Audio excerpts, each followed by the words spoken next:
the parliamentary and official diplomacy.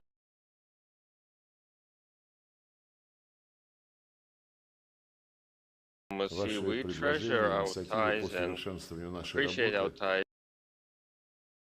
with the Parliament and the Federation Council.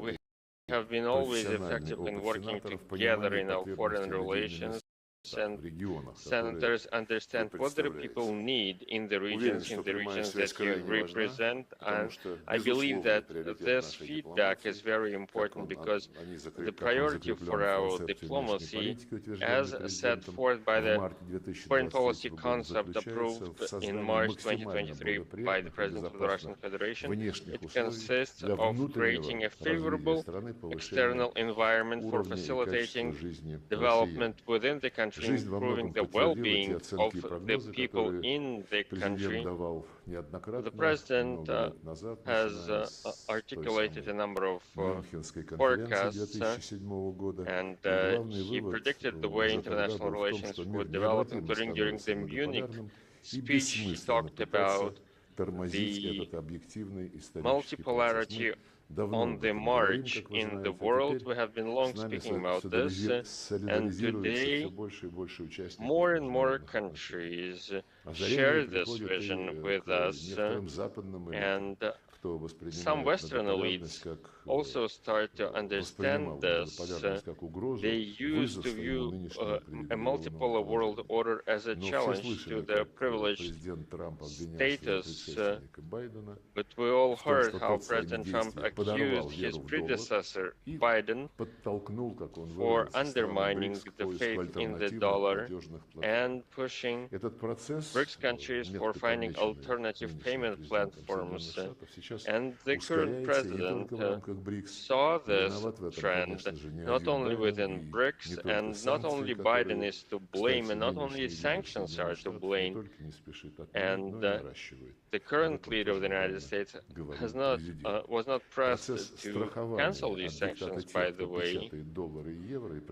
We need to be insured from those who are printing dollars and who serve the global economy, and this process is gaining traction because it reflects the interests of the global majority. These are legitimate and long-term interests. These countries do not want to obey anyone and to focus on just one center of power and decision-making. This trend will gain momentum moving forward. We appreciate Trump's effort to achieve a political and diplomatic settlement for Ukraine, and we continued the conversation on U.S. proposals during the visit to Moscow by Steve Witkoff, the President's special envoy. There is an agreement to continue these efforts, and there is an understanding that a sustainable settlement would not be possible without addressing the root causes of the crisis, and President Putin has pointed to these root causes many times. London, the European Commission in Brussels, and most NATO EU countries have had a very unconstructive position.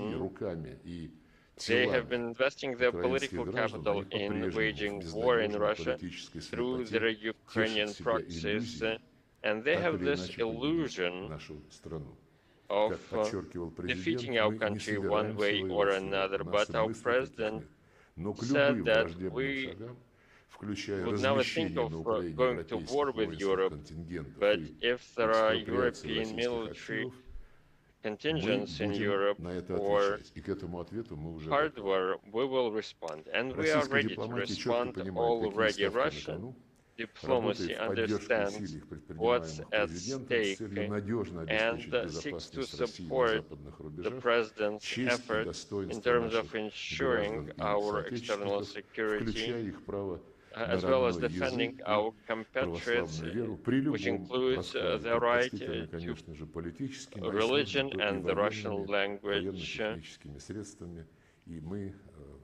We pay tribute to the heroism of those who are fighting for the truth we hold dear to us on the front line. Of course, our relations with what is happening there is very important in terms of Russia's international standing in general. And we continue to carry out our independent foreign policy,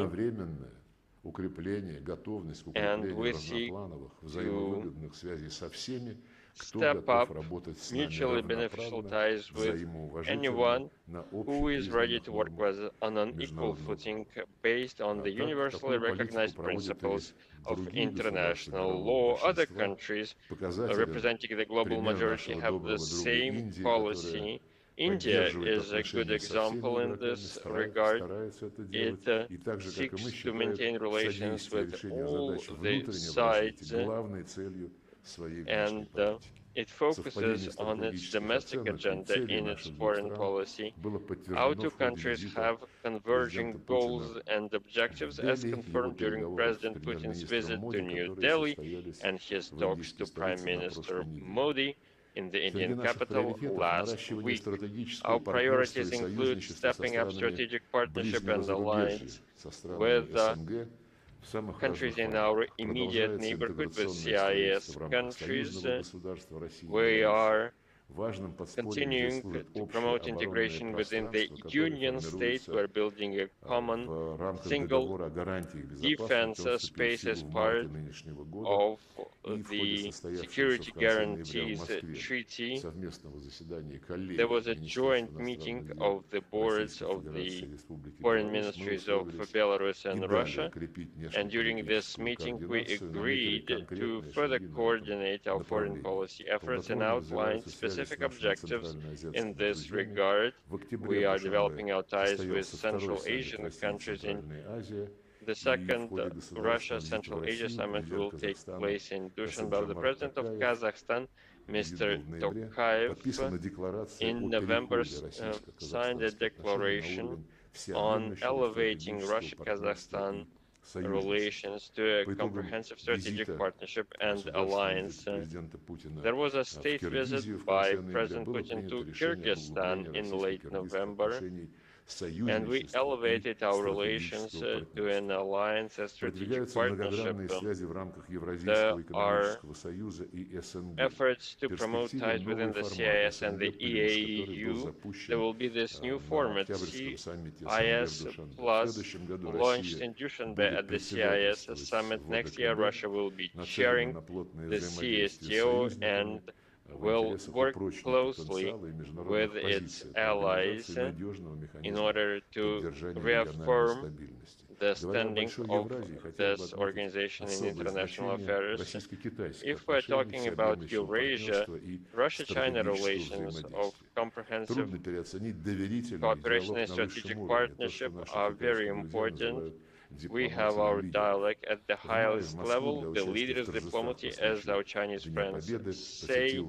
Xi Jinping, the PRC president, visited Moscow to take part in Victory Day celebration, and then Putin paid a return visit to mark the end of the Second World War.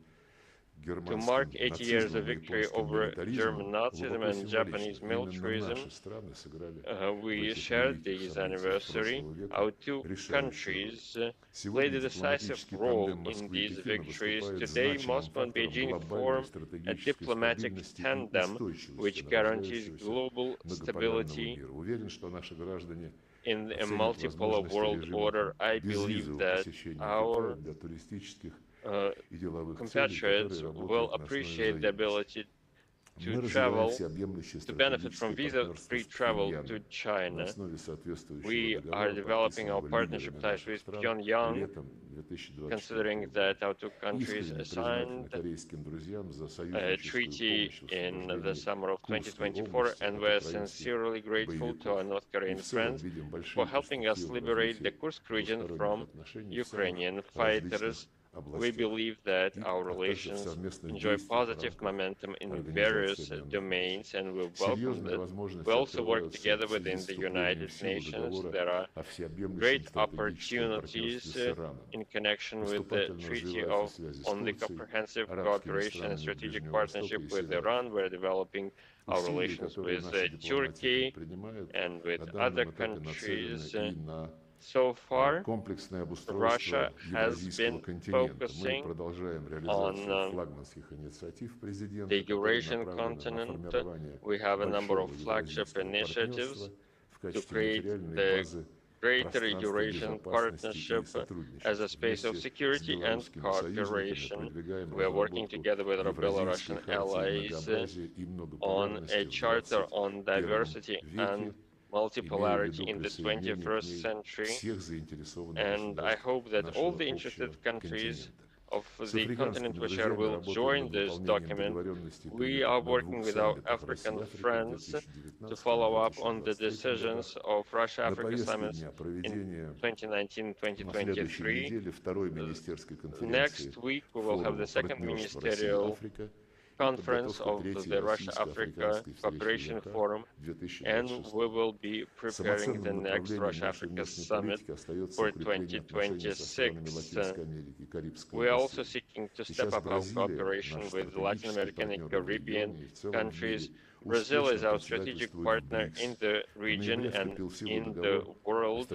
We are working together in BRICS. We have a treaty on strategic cooperation with Venezuela. We reaffirmed our strategic cooperation with Nicaragua, which recognized Donetsk and Lugansk republics, Zaporozhye and Kherson regions as being integral parts of Russia. We have been also proactive in our multilateral diplomacy, including as part of the group of friends to defend the UN Charter, which we created within the United Nations. We want the provisions set forth by the UN Charter to be fulfilled, considering their complementary nature and in an inclusive manner. BRICS has been at the center of the decision-making process. This is becoming an increasingly prominent group, which reflects the diversity of today's world. The Brazilian chairmanship followed up on many of the initiatives which were launched during the Kazan summit in autumn 2024 under Russia's chairmanship, including cross-border payment systems, reinsurance infrastructure, and grain stock exchange and other initiatives. There is the SCO as well, one of the pillars in the emerging world order and a major element of the equal and indivisible security architecture for Eurasia that we want. At the September summit in China, there were important decisions this year. As I've already said, is marked by 8 years of victory, and we're doing everything possible to make sure that we mark these events the best way. We had in May of 2025 celebrations, and we're stepping up our efforts to oppose any attempts to rewrite the outcomes of the Second World War, including the verdicts of the Nuremberg trials. Every year, Russia submits a resolution to the UN General Assembly on combating the glorification of Nazism, and it has been approved this year as well. We will highlight the position of the former Axis powers. For several years now, they have been voting against this resolution on combating the glorification of Nazism. As you know, Germany is proactively supplying lethal weapons to a neo-Nazi regime. Chancellor Merz is talking about plans to make the Bundeswehr the strongest army in Europe. They probably forgot their dark past, and this should provide Germany food for thought. But any opposition is silenced in Germany. The same applies to Finland. During the Second World War, we know that Finland worked with Nazi Germany, and we have an impression that so many years of neighborly relations and mutually beneficial cooperation with our country did not help the Finnish establishment to master their beastly Russophobia. We want to make sure that the crimes of the German invaders are recognized as a genocide against the Soviet people during the Great Patriotic War. The great victory contributed to the process of decolonization. The peoples of the South got their own statehood, and the decisive contribution of our country to their liberation is recognized across the world. On the 14th of December, we'll celebrate the 65th anniversary of the historical decision to give independence to colonized nations and countries. On the 14th of December, we expect it to be soon announced the International Anti-Colonialism Day, which will give an even more systemic nature of our anti-colonialist efforts, which are very relevant today.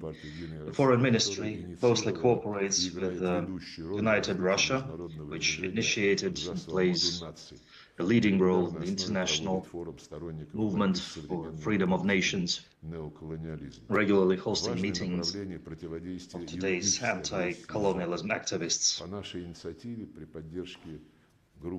It was our initiative with the support of a group of friends in the UN, the 4th of December, it's been pronounced by the General Assembly the International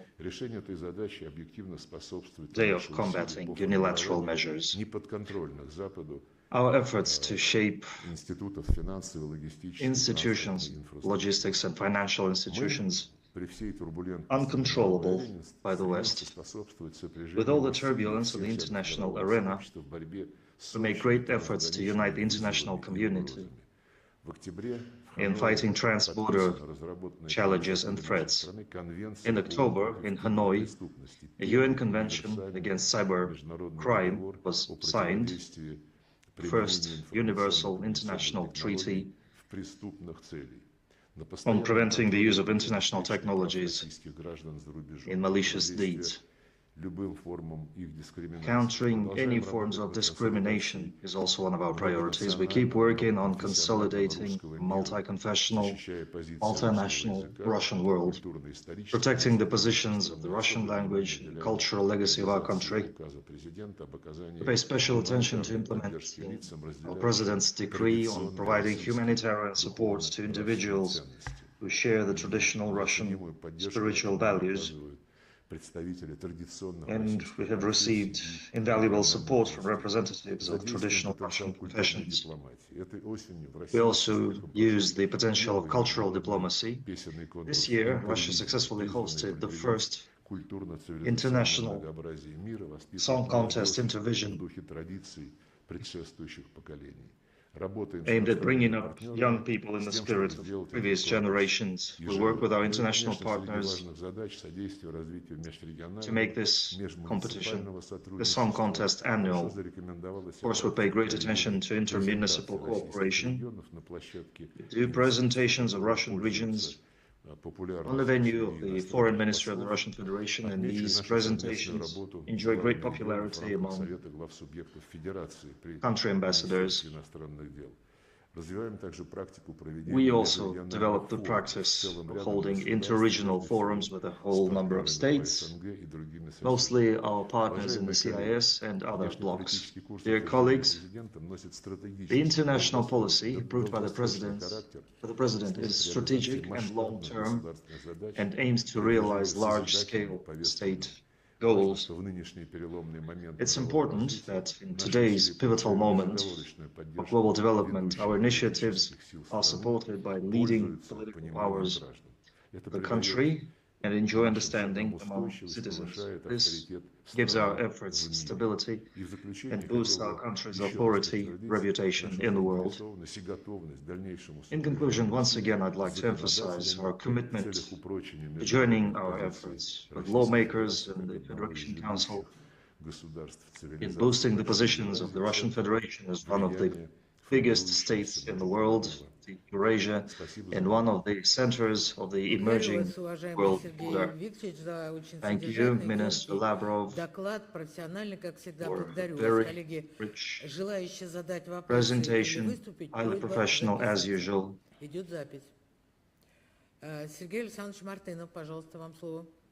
Sergei Martynov, please. Спасибо, уважаемая Валентина Ивановна, уважаемый Сергей Викторович. Minister Lavrov, how do you see the further dynamic of our relations with Europe and the USA? Shall we expect any improvement in the negotiations process and the lifting of sanctions in the near future? Well, the President has been talking extensively about that in detail. Of course, the situation has evolved somewhat, but in general, the trend is the same. The West is not united, and we see this in the events of the last few days, when Trump, in one of his interviews, evaluated Europe's actions to hold back the agreements that could have actually been achieved on the Ukrainian track, eliminating the root causes that are the main obstacles on this way. But Europe has been holding back this process, instigating the so-called Ukrainian leader, encouraging him to fight till the last Ukrainian. The thing is, they're short of money. And right now, this ideological agenda is being influenced by money concerns, because there's no other way for them other than rip off the Russian Federation and take, in violation of all international laws, to take our gold reserves. They have no other sources of financing this war. All this given the fact that a whole number of countries, including EU members and opposition parties in NATO countries, recognize the pointlessness continuing to pursue this policy. However, Europe is blindfolded by its desire to deliver strategic defeat to the Russian Federation. Some of them even say in their media interviews that they can't think of a situation when they'll have to swallow the defeat of their puppet, and will have to admit the fact that Russia is reaching its lawful goals. Of course, it's their problems, but they created them for themselves, and they are making them worse for themselves, trying to cling on to the absolutely pointless policy. Against this background, the US is growing more and more impatient. President Trump, who, as I said, was the only one of Western leaders, immediately after taking his office in the White House this January, he was the only one who started showing an understanding of the reasons that made the war in Ukraine inevitable, that are the foundation of the hostile activities taken by the West, taken by ex-President Biden. And now we are seeing the culmination story, this whole story, and the fact that President Trump agreed that the root cause must be eliminated, and that's the inadmissibility of Ukraine joining NATO, and the need to reclaim the people from Ukrainian regime, to reclaim people whose rights had been trampled by the junta. All this is now being actively discussed. And of course, I should mention that the only Western leader who actually cares for human rights in this situation is also Donald Trump. I hope I'm not opening a big secret. The terms brought here by Stephen Witkoff and discussed with the President of the Russian Federation, they say explicitly that what is left of Ukraine must protect the rights of national minorities and religious freedoms in accordance with international legislation. And it's a good thing we're discussing this now, because amendments to this American document, of course, they are all classified now, but human rights, we can't make secrets of human rights. So the proposition made by the American part about defending all human rights and ensuring religious rights, Europe insisted that they be amended. And their version says differently. The European version calls for Ukraine stick to the rights to minorities and religious freedoms exercised in the European Union. Feel the difference, you see? This arrogance, this holier-than-thou attitude of Europe, in violation of traditions and norms of the rest of the world, I think is one of the reasons why President Trump and his team say more and more often, talk more and more often about a profound crisis in Europe, and about that crisis definitely moving in the wrong direction. Thank you. Thank you. Oleg Zintsov, please. Minister Lavrov, currently a more fair world order is being formed and developed, where voices of developing countries sound louder and louder, while the Western-centric world policy is becoming a thing of the past. And the current system of international relations has seen many major, even global conflicts. Do you think the current standoff between the West and the East and its hotspot in Ukraine, will it lead to the formation of a new system of global relations, or is it impossible without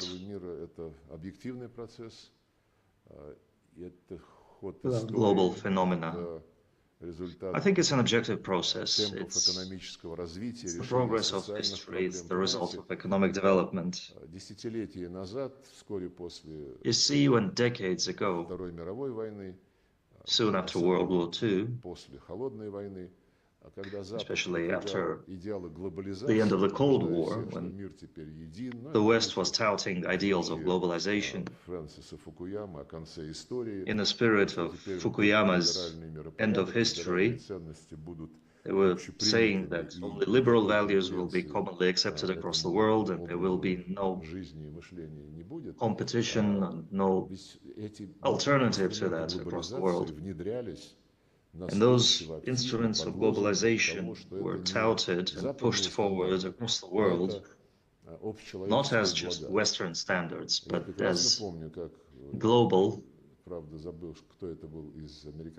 human values. I don't know who exactly that was, but 20 or 30 years ago, someone said, a Washington official said, that dollar is not American property. It's a common good that oils the gears of the world's economy. I said in my introduction speech, President Trump spoke very harshly of Biden's actions when Biden and his team used dollar as an instrument of sanctions, as an instrument for punishing the unobedient, an instrument in reaching their goals. And when he became president for the second time, in his official speeches, President Trump strongly criticized BRICS, mostly for challenging the dominance of the dollar. And President Putin responded to that remark by saying that we did not give up dollar, we were cut off from dollar, once again abusing its status as the world's reserve currency and using it as a political weapon. So we were forced to look for alternatives, and we will do so. We will continue to do so. And this egotistical and aggressive stance of the United States that we have been observing since the Biden team makes other countries also think twice. Not only Russia, but other countries that found themselves on the receiving end of Europe's and American sanctions. They all start asking, what will they dislike today, the controllers of the financial markets? This means that the trend to create alternative payment platforms, this is a sustainable trend and has been gaining momentum within BRICS, within the SCO, as I've already mentioned. I can also say that the president was very clear when he said that we were not the ones who moved away from the dollar. They imposed this solution on us. We had to act this way because the West has weaponized the US dollar, primarily the United States. We are witnessing an emerging world order, and we can see that the economy and in the financial sector, this process is evolving. The second point I wanted to make deals with decolonization, fighting neo-colonialism and colonialism in general. If we view colonialism as international practices when you live on the account of others. There was this decolonization movement in 1965, and more African countries became independent in the process, and this was primarily a political decision. There were celebrations to mark this occasion, but quite quickly it became clear that political independence does not necessarily lead to economic independence. For example, if independent countries with UN membership find themselves in a state of economic and financial dependency, and the rules of the International Division of Labor were imposed by the globalists in St. Petersburg in the Second Russia-African Summit. This was when President of Uganda, Mr. Museveni, made a very detailed speech on this regard. He recalled the international coffee market. It's worth about 450 billion euros per year. Africa is the main producer of coffee beans, but Africa would receive about just 40 billion out of 450 billion. All the rest is added value on packaging and roasting beans, and all this, the rest of the money went to Western countries and stayed in the West. And this is a stark example of the fact that political independence does not necessarily mean economic independence. And today, when we communicate with our African friends, we see this growing appetite for economic justice. to get free from this economic dependence.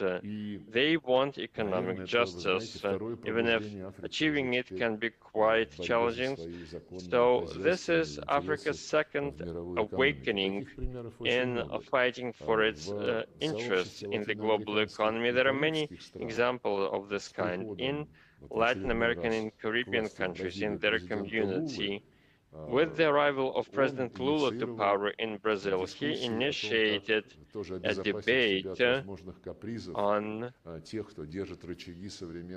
defending the country from the whims of the international financial system and those who run it. So these processes are gaining momentum. And the main tenets of globalization have been discredited, and we can all see this. We all know this. Principles like fair competition, private property, the presumption of innocence, and many other principles have been trampled upon when someone had to punish the Russian Federation. But for what? For many years we have been warning our Western partners, and we were forced to launch a special military operation. So the Western-led globalization in the post-Cold War world order is becoming a thing of the past. Instead, we're witnessing the fragmentation of the global economy. More and more countries understand that regional mechanisms provide better frameworks for development. This is why we focus in our latest foreign policy concept in Eurasian security and building a Eurasian cooperation framework by creating this greater Eurasian partnership in transport and logistics and other sectors. This meets the agenda that we are and the vision that we have and reflects this Eurasian approach. More and more countries are interested in joining this process. The President has articulated our goals in this regard, and I already mentioned the way we work with our friends in Belarus. They hold the Eurasian Security Conference in autumn. I took part in all three of them. The fourth one will take place next year. There is growing interest among Asian countries to these countries, as well as from the countries in the west of the Eurasian continent. My colleague and friend Petr Siarto, the foreign minister of Hungary, takes part in this conference regularly. There are representatives of Serbia and Slovakia, and I believe that this will become an increasingly high-profile event. This goes to say that multipolarity, a multipolar world order, is not just words that we put on paper in the UN Security Council. What makes this multipolarity strong is that it is an imperative. It is an imperative in terms of rethinking the legacy of globalization. Why China has been designated by the main competitor as the main threat? Because China, there was a time when China accepted the rules of the game as part of this globalization process that was supposed to benefit everyone, and China accepted these rules and started fine-tuning its mechanisms for becoming an active participant in these processes, and it sprinted ahead of those who invented this globalization, and while playing by their rules on their field. And now the Europeans and the United States complain that China makes very good high technology products at lower costs.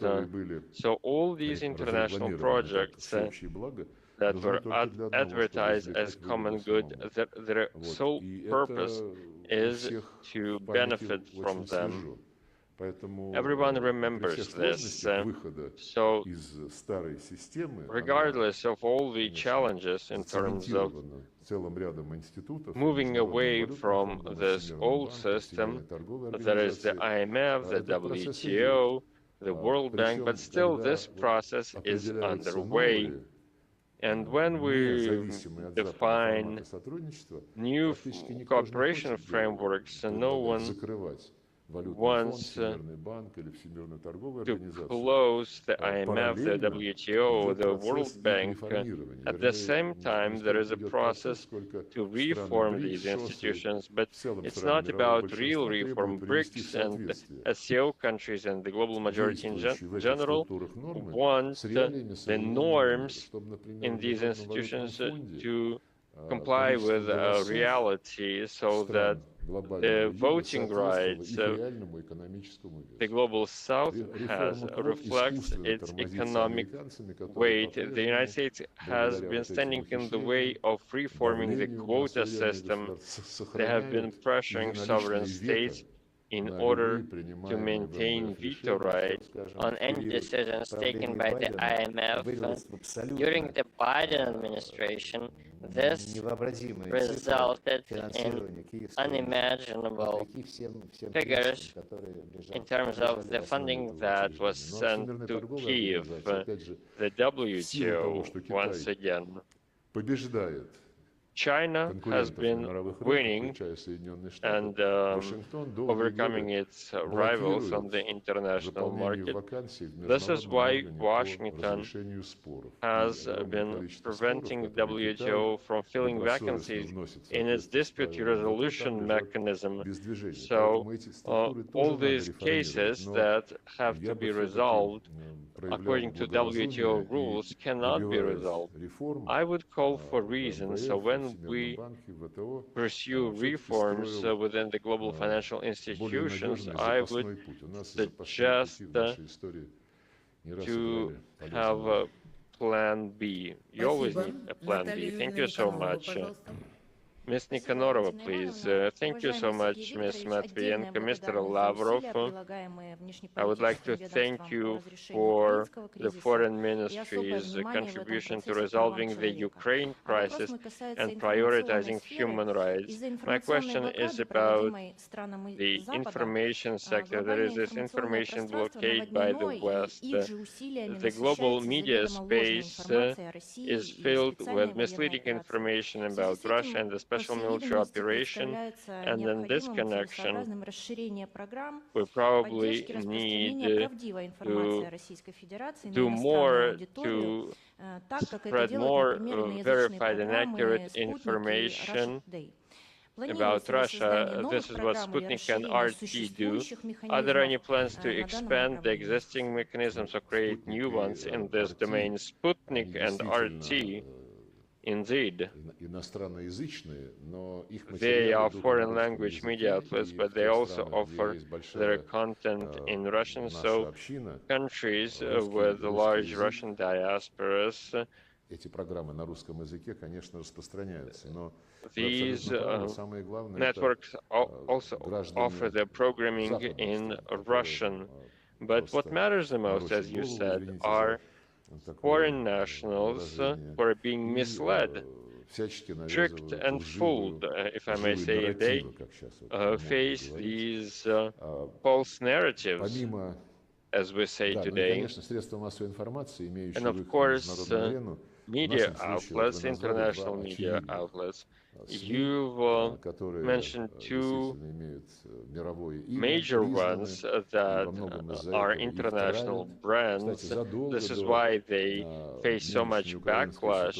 And long before what happened in Ukraine, neither RT nor Sputnik were able to get accreditation at the Élysée Palace, the presidential palace in France, and there was an official who referred to Macron.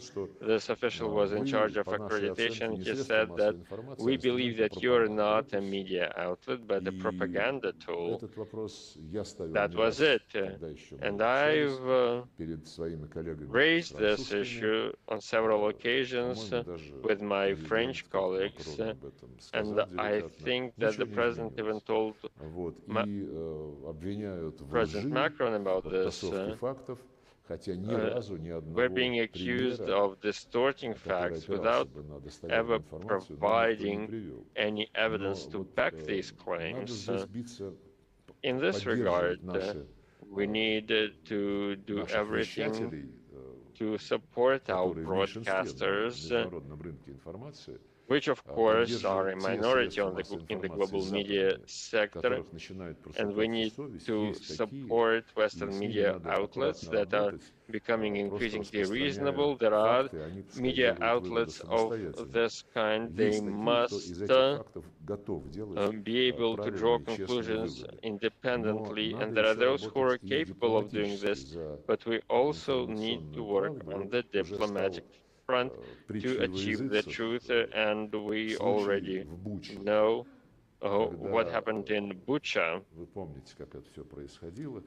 And the proverbial case of Bucha, you know how it happened, when, as a gesture of goodwill, the president remembered this recently,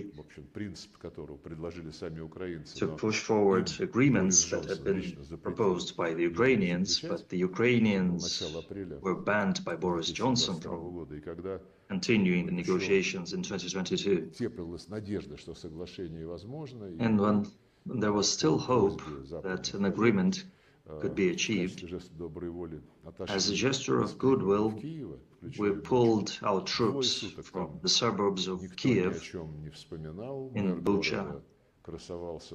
For 2 days, the mayor of the city was talking on TV that they are back in their homes again. And then 3 days later, BBC reporters were there on the central streets, the center of Bucha. They filmed dead bodies that obviously had been lying there for 3 days, really, and nobody had seen them but the BBC.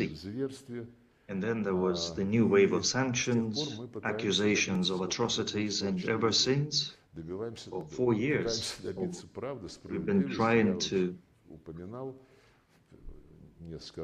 find the truth. I said several times that in the UN Security Council, looking Secretary General Guterres in the eyes, I asked him to at least give me the list of people whose bodies were found by the BBC film crew there, who miraculously found themselves there on that day.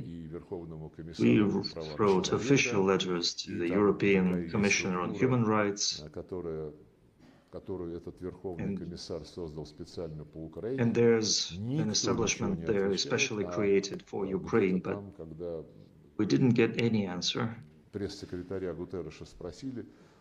And when Guterres' press secretary was asked, he said they were all for human rights, they were all for transparency, but sometimes they cannot disclose information because there are human lives at stake. Well, this is ridiculous. And of course, we will continue demanding from the UN to stop playing unfairly, to stop Ukrainizing the Secretariat, where the leading positions have been privateered by the West, and the NATO and the European Union, all the key positions. Of course, Russia has the Deputy Secretary General on combating terrorism. China has Deputy Secretary General on matters of social and economic development. But political matters, peacekeeping matters, humanitarian matters across the world, matters of ensuring security within the UN, I mean, all mechanisms that actually determine the activities of the Secretariat and budgets, they are all in the hands of the West. And they've been abusing it more and more. We have been talking about this And we have to think about the future of the United Nations so that, God forbid, it doesn't go the path of the OSCE. So I absolutely agree with you. Support of mass media defending the truth and pushing inconvenient questions on international platforms would add to that parliamentary diplomacy. It's a very important instrument. There's also Maxim Grigoriev.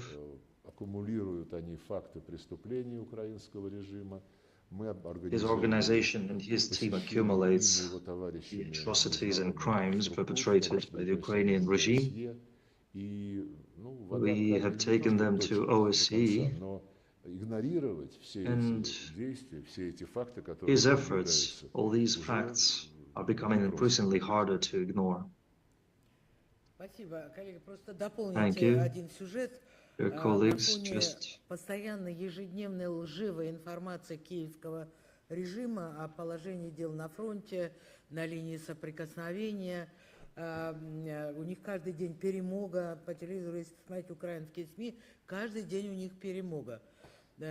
И Владимир Владимирович тогда открыто предложил всем средствам информации, в том числе западным: коллеги, мы приглашаем вас на линию фронта, чтобы увидеть, что вооруженная часть украинской армии находится в окружении, предлагаем им выйти, чтобы не допустить их гибели и так далее, и пригласил всех журналистов приехать. Мы пообещали, мы создадим условия безопасности. Приезжайте, чтобы увидеть своими глазами.